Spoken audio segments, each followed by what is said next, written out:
through the airwaves and all around the world. You're listening to Mr. Scott's podcast.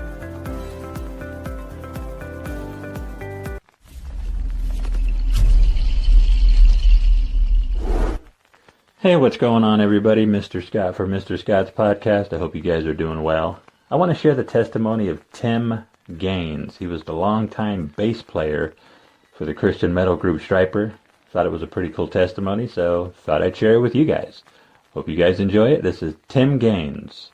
In my heart, I just couldn't continue doing what I was doing anymore. And so I quit the band. I had been going to a church. A friend of mine who was in another band that I had been in previously invited me to his church service. And I'd been to church my whole life. But this church was different. This one, the pastor didn't wear a suit. He just wore blue jeans and a T-shirt. And he started speaking out of the book of Revelation, which I had never heard before growing up. And it just resonated with me. And I felt that God was actually speaking to me through his word for the first time. And I gave my life back to the Lord. And then I had left music and just trying to grow in the Lord. And this would have been late 82, early 83. I had been praying that God would use the gift that I had in music for him. And that would have been July, August of 83. The guys in Stryper,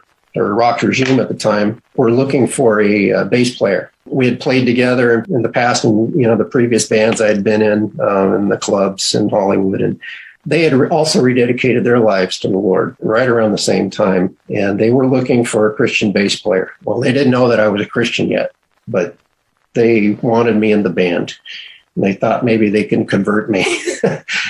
One way or the other, they got a hold of me. Robert got a hold of my family. My mother answered the phone, and I had been at a church service. When I got home, I got a message that Robert Sweet from this band Rock Regime, and she had written on the note Christian band. And I had just been praying that day that God would use me in music. And so I called him up and went down the next day, and we met, and I listened to the music there. They had a demo tape, which pretty much consisted of the songs that were on the very first EP, Yellow and Black Attack.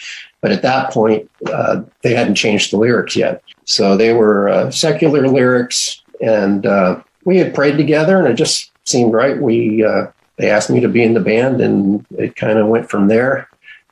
Pretty quickly, things just kind of took off.